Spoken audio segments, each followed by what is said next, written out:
Y bueno, vamos a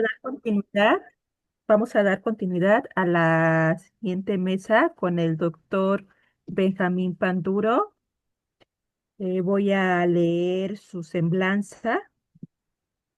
El doctor Benjamín Panduro Muñoz es licenciado y maestro en filosofía por la Universidad Intercontinental, maestría en ciencias políticas y administración pública, doctorado en ciencias sociales, profesor investigador de tiempo completo de la Universidad de Colima, miembro fundador de la Escuela de Filosofía de la Universidad de Colima, miembro fundador de la Academia Mexicana de Lógica.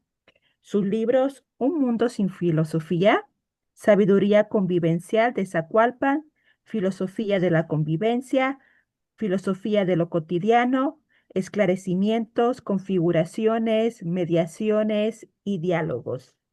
Y bien, el título de su ponencia es La práctica filosófica como recurso de investigación ética y epistemológica en Colima. Agradeceremos al doctor Panduro. ¿Anda por aquí? Sí, aquí estoy. Ah, ok, gracias.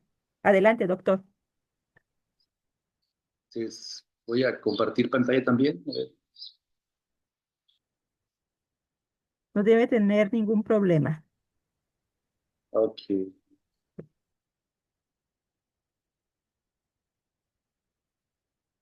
bien.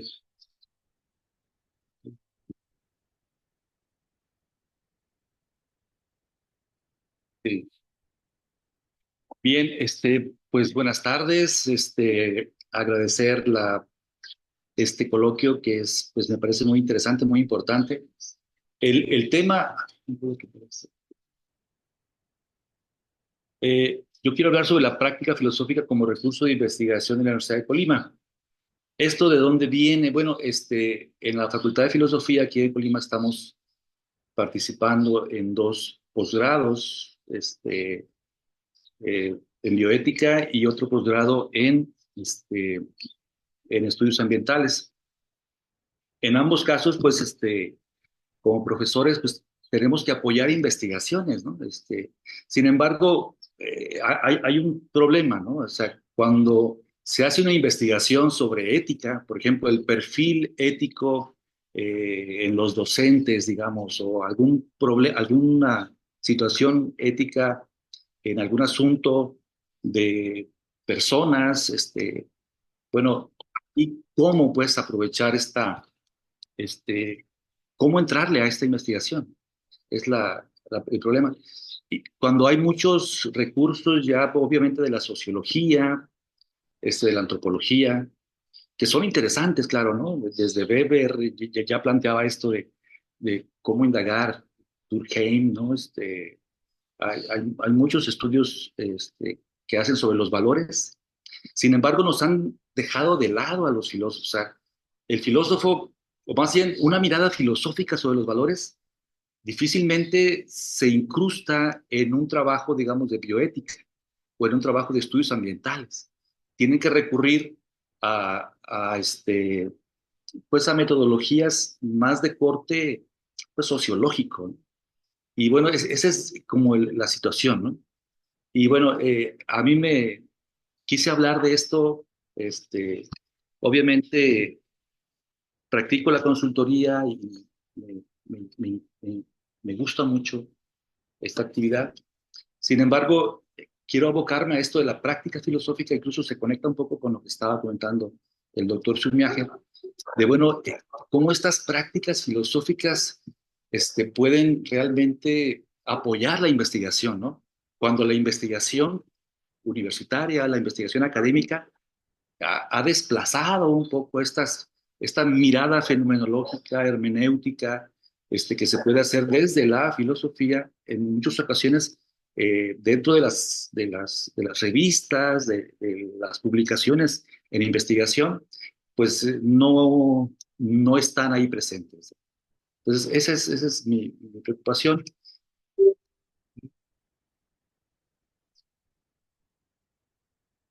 Se está cambiando, ¿no? ¿Verdad? Escucho, doctor. Perdón, ¿se escucha? Sí, te escucho. Sí. Pero A ver, pero creo que ya me hizo Ah, bolas, no, no se está cambiando la diapositiva, no. ¿no? Entonces voy a tener que salir de aquí.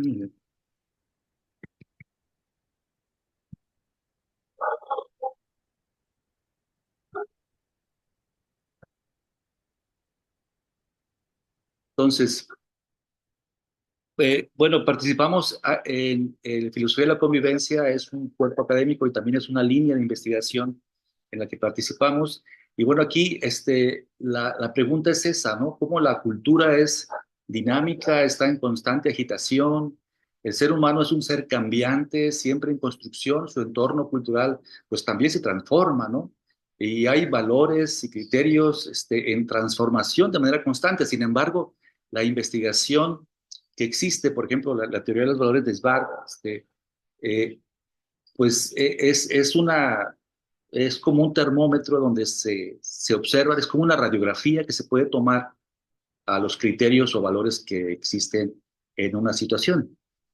Sin embargo, bueno, la interrogante queda ahí, ¿no? O sea, bueno, ¿cómo entrarle justamente a estos criterios que subyacen al comportamiento?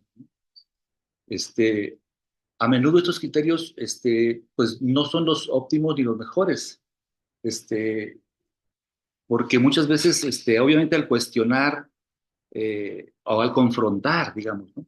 Fíjense cómo la práctica filosófica a veces te lleva a la confrontación en una entrevista hermenéutica, en una entrevista filosófica, que puedes llevarla, digamos, a un documento de investigación, pues tienes que analizarla con contenido de textos y lo demás, ¿no? Sin embargo, también aquí, al momento de indagar sobre un asunto, ya estás moviendo el tapete, ¿no? Ya estás este, moviendo algo y eso es interesante. Sin embargo, a veces hay como eh, pues cierto desdén, ¿no? Por parte de otros, eh, porque esas maestrías son siempre interdisciplinarias. Entonces, obviamente los sociólogos, los médicos, los juristas, pues tienen una visión más sociológica de este asunto y obviamente cuando introduces esta perspectiva más filosófica, obviamente hay un cierto desconocimiento, ¿no? Y bueno, a lo que voy es que, ¿cuál sería el objetivo, pues, de esta indagación axiológica? Pues analizar y promover los valores fundamentales que sostienen la convivencia humana, construir sociedades más justas, etcétera, etcétera. O sea, un proyecto de investigación también es un proyecto de intervención, en ese sentido, ¿no? Eh, Porque si no, la otra opción que tenemos es hacer investigación, pues, por fuerita, ¿no? O sea, observar eh, los valores con una gráfica, una escala, del 1 al 5. ¿Usted qué piensa de esto? Y tienes una mirada un tanto superficial que también sirve, pues, ¿no? O sea, es interesante.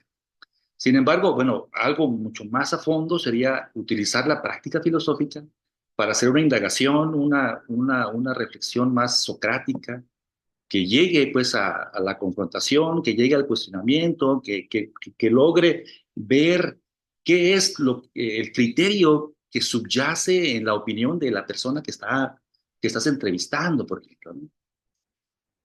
Entonces, esta crítica a los enfoques axiológicos, pues es interesante, ¿no? Y fíjense cómo un enfoque, los enfoques sociológicos, psicológicos, desde Weber, Durkheim, Barth, pues son interesantes, ¿no? Y pueden apoyar mucho.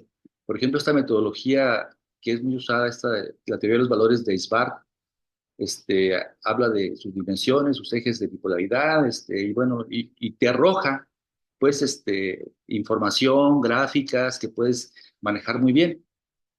Sin embargo, estos modelos reducen los valores a ítems medibles, ignorando su historia, contradicciones dialécticas, eh, que coexisten, por ejemplo, dos formas o criterios, a veces en la comunidad o en la familia misma. Y eso es interesante. Eh, También hay limitaciones de los estudios de corte sociológico, psicológico, social, porque no siempre consideran el relativismo cultural y la coexistencia de múltiples formas de entender la vida en un mismo espacio. Por ejemplo, aquí en Colima, pues tenemos diferentes formas. Yo dirijo un café filosófico desde hace 14 años, desde hace 10 años, perdón, hace 11 años más o menos.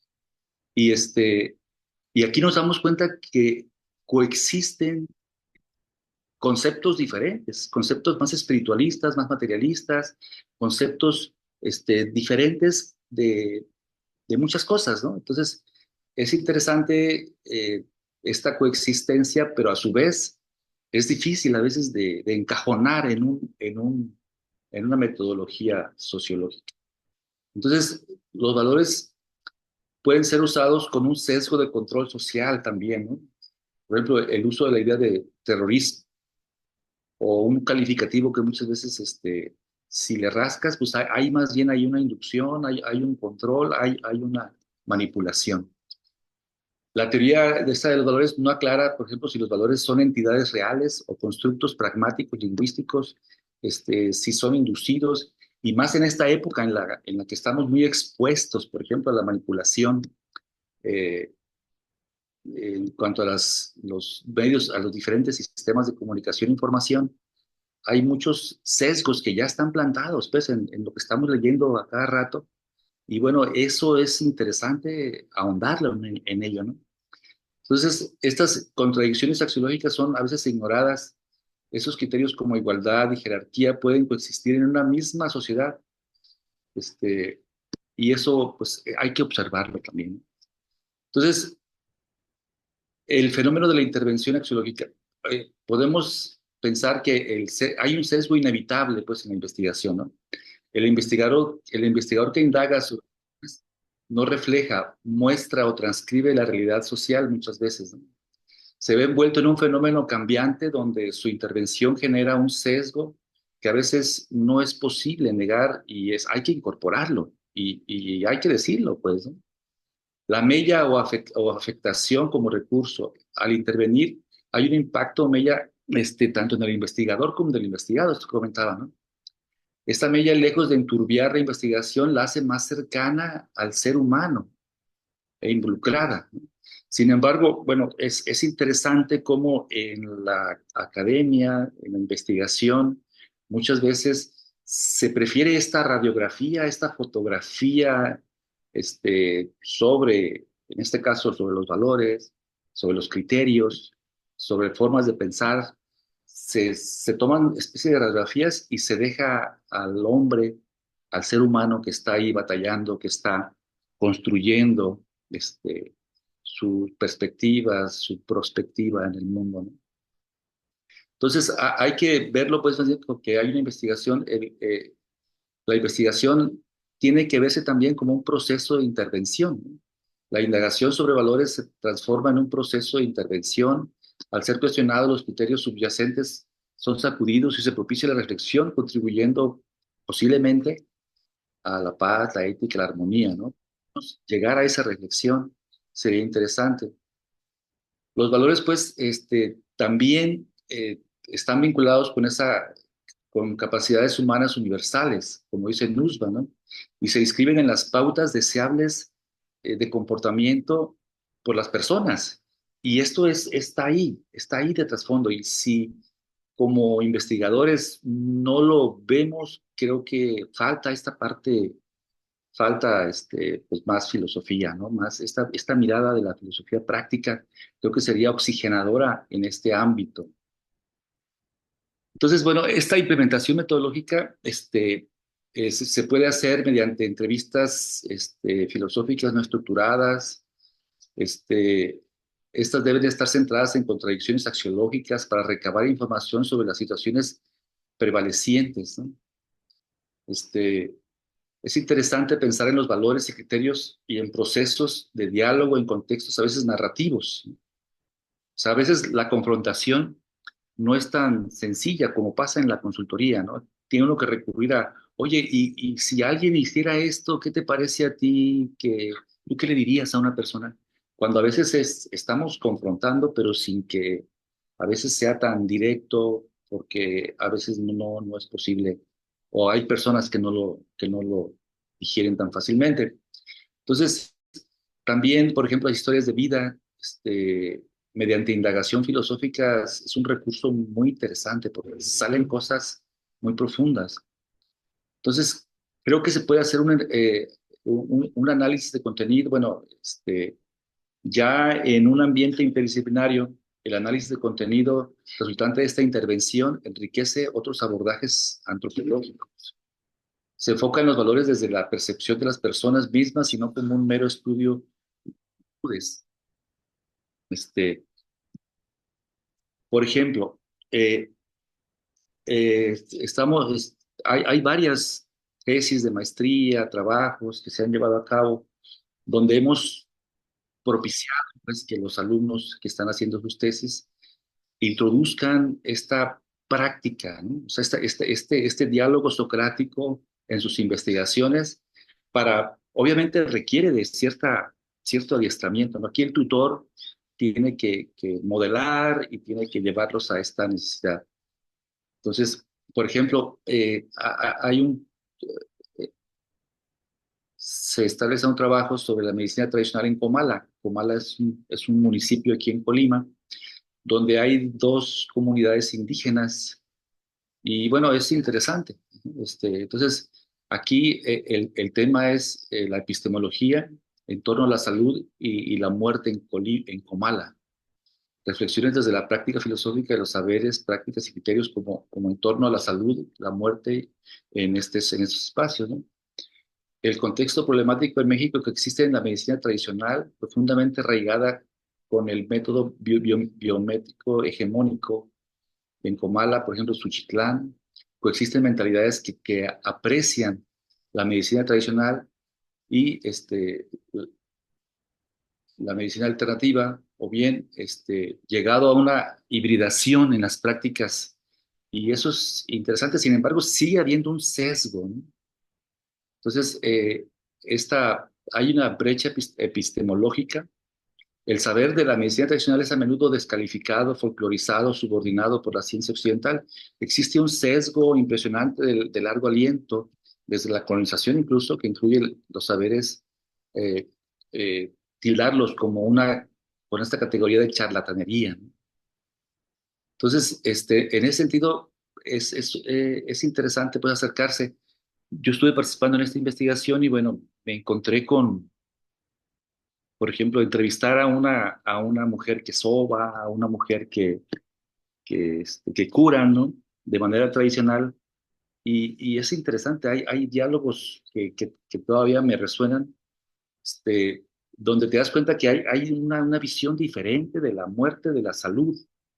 Recuerdo, Doctor, ya queda prácticamente como unos 3 minutos. ok, este, recuerdo pues algunas experiencias de, de entrevistados donde hay una visión un tanto diferente, ¿no? Más animista. Por ejemplo, había un hombre que estaba siendo curado y me explicaba que había que ir a donde había sido atropellado, ¿sí? Y, y- y golpear unos fierros para que el, el, el ánima o digamos, como la energía vital se desplazara de ese lugar al lugar del moribundo, ¿no? O igual otra persona que estaba en una mina, se derrumbó la mina, lo sacaron inconsciente. Igual había que ir a la mina a sonar ciertas cosas.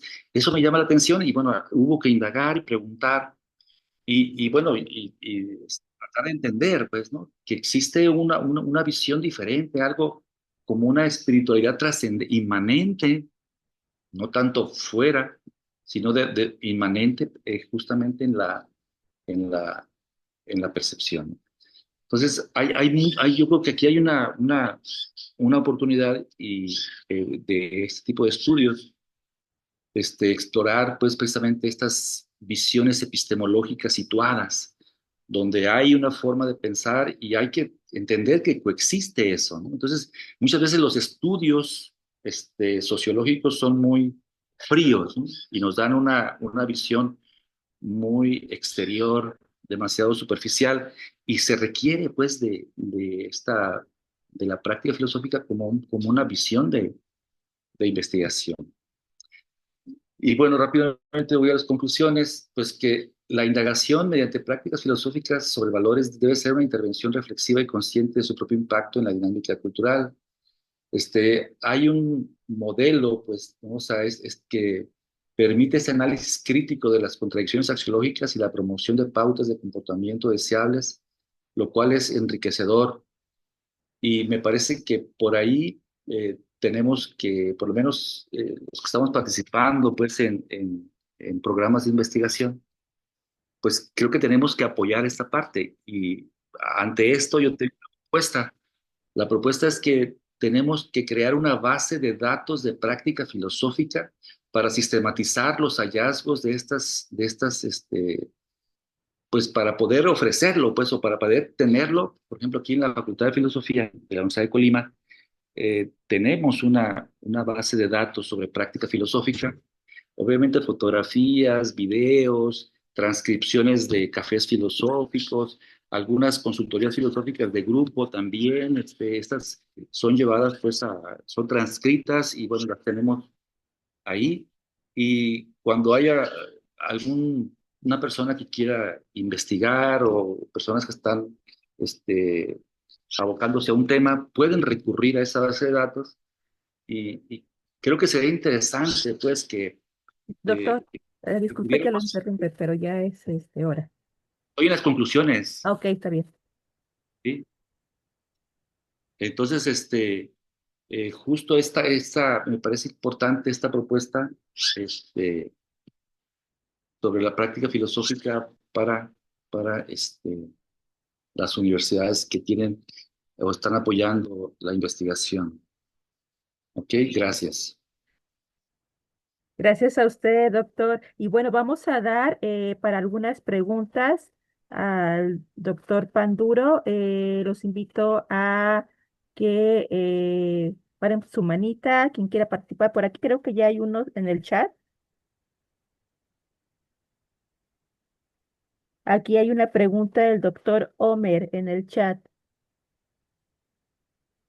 ¿En qué sentido las formas tradicionales de pensar son una filosofía? Me refiero, por ejemplo, a la concepción sobre la medicina tradicional, por ejemplo. Esa es una pregunta, están aquí en el chat. Si gusta leerlas, doctor. Y también hay otra, ¿podría dar un contacto para vincularnos con usted, por favor, de Raúl Guadarrama? Y por aquí está Paulina Ramírez, quien también tiene una pregunta. Doctor, ¿quiere responder de forma general o a cada una de ellas? Sí, sí, el contacto que pide Raúl, creo que pues, es aquí la universidad, la Facultad de Filosofía. El profesor Omer es mi compañero. Bueno, aquí estamos a sus órdenes.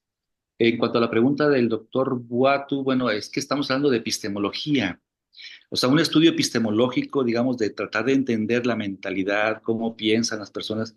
Pues eso nos lleva a tratar no de generalizar, sino de estudiar o entender cómo se piensa, digamos, ¿no? O sea, muchas veces la misma partera tiene una visión de ella misma de manera sesgada por toda esta influencia, ¿no? Entonces, no es que sea no es que sea un pensar filosófico, sino el abordaje como tal. El abordaje ya es una mirada epistemológica porque estoy buscando los criterios, estoy buscando precisamente en qué se sostiene esa forma de pensar. Y ya precisamente al contrastarla, ahí estamos hablando justamente de una epistemología, en este caso situada, ¿no? Y entender esa parte creo que es un estudio epistemológico muy interesante, abordar en este caso, la medicina tradicional como, bueno, la situación, ¿no? O sea, entenderla. Hay estudios, pero te digo, son más de otro tipo de, más bien antropológico, sociológico, pero creo que lo interesante sería hacer estudios epistemológicos, estudios éticos, desde estas herramientas. Entonces, a mí me llama la atención y creo que es algo que tenemos que propiciar. No sé si con esto, no sé si hay alguna otra pregunta. Hay una pregunta de Paulina Ramírez y bueno, sería la última pregunta. Adelante, Paulina. Gracias, buenas tardes. Felicidades por el evento, a la mesa directiva. Y doctor Benjamín, yo estaba pensando cuando tú exponías, si te refieres la consultoría filosófica hacia el otro, es decir, hacia la partera, hacia la medicina tradicional, o hacia quien muestra los resultados, es decir, hacia sí, la persona que va a la comunidad y pensaba si tal vez la autoconsultoría pudiese ser valiosa para quien va a investigar a un lugar y no solo para quien está como partera o como, digamos, como un antropólogo. O sea, que el antropólogo se haga una autoconsultoría previo a la investigación que va a realizar y luego en conjunto con el grupo de investigación. Me quedé pensando en eso, no sé tú cómo lo ves o si lo incluiste dentro de tu presentación, tal vez no me quedó muy claro. Sí, muchas gracias, Paulina. Creo que tu pregunta es muy interesante porque bueno, me permite explicar que estamos hablando de la práctica filosófica en general, digamos, ¿no? O sea, en la Facultad de Filosofía hacemos práctica filosófica, o sea, consultoría, pero no solamente la consultoría filosófica como tal, sino que también hacemos cafés filosóficos, talleres de filosofía para niños, y todo esto se entiende como una práctica filosófica. Entonces, en ese sentido, en esa extensión del término de práctica filosófica, hacer una entrevista filosófica, una entrevista que no tenga la intención, digamos, de ser como tal una consultoría filosófica, no necesariamente, pero sí una entrevista, digamos, en donde logre, eh, digamos, entenderse o cuestionarse o confrontar, digamos, la perspectiva de la persona. Esto ya cuando lo llevas como entrevista y lo tienes como un documento, es muy interesante porque, por ejemplo, cuando indagas a la partera, digamos, oiga, ¿por qué cree que tiene la muerte, por ejemplo, es parte de la fertilidad, ¿no? ¿Por qué tiene que matar la gallina para darle fertilidad a esta persona? O sea, ¿qué tiene que ver la muerte con la fertilidad? Y es interesante esas respuestas, ¿me explico? O sea, y estamos en una forma de pensar un tanto diferente, que no podemos descalificarla, sino entenderla. Entonces, cuando ya tenemos ese registro, nos permite observar cosas que tenemos esa coexistencia de mentalidades este, en México, o sea, que aún tenemos mentalidades que persisten desde la colonia, ¿no? O sea, aún tenemos formas de pensar alternativas y eso es rico. Y entonces, aquí lo que estoy planteando es que la investigación sociológica muchas veces nos da una mirada muy fría, muy gris, ¿no? Y necesitamos de ahondar un poco más, ser más incisivos en las preguntas y en ese sentido la práctica filosófica, así como una entrevista filosófica, puede ayudar. No sé si me voy a entender, Paulina, pero sí Sí. me permite explicar que en efecto no voy a hacer una consultoría filosófica con la partera, sino que fui y le hice una entrevista filosófica en ese sentido, ¿no? Sí, Ujú. sí, Ok, solo que yo pensaba en la autoconsultoría hacia quien realiza la investigación, por ejemplo, los estudiantes, que puedan hacer una autoconsultoría, tal vez con esa información, cómo la reciben, porque los antropólogos a veces el problema es que su forma de ver el mundo lo llevan a las investigaciones, no necesariamente lo que reciben de, de los grupos, sino lo que miran. Entonces, ¿cómo tal vez una autoconsultoría podría como hacer también un ejercicio crítico hacia mí, no solo hacia el otro? claro. Sí, es muy interesante, sí, y obviamente se tiene que hacer en los equipos de investigación, digamos, en los estudiantes que van a hacer entrevistas, pues tienen que primero estar abiertos a entender y obviamente deshacerte de todos esos sesgos, ¿no? Y aprender que, o sea, más bien darse cuenta que tenemos sesgos, ¿no? Ya el mirar una medicina tradicional y verla como algo extraño, como algo medio raro, bueno, eso es ya ir con sesgos, ¿no? Pero la idea es como ir a aprender, pues, ir a entender. Y a veces se encuentran cosas bonitas, ¿no? Por ejemplo, esta inmanencia de la espiritualidad que está ahí, ¿no? Es algo bonito, o sea, eh, el, el, el espíritu, digamos, no está fuera del mundo, está ahí inmerso, ¿no? Por eso tienen que golpear cosas. O sea, tratamos de entender, pues, ¿no? Tratamos de acercarnos a la mentalidad y eso es interesante, ¿no? O sea, la, la salud, la muerte se entiende de una manera diferente a como la entendemos tradicionalmente en la ciudad, por ejemplo, ¿no? Y eso es enriquecedor. Sí, sí entiendo. No sé si, Gracias, sí. sí, Gracias. sí.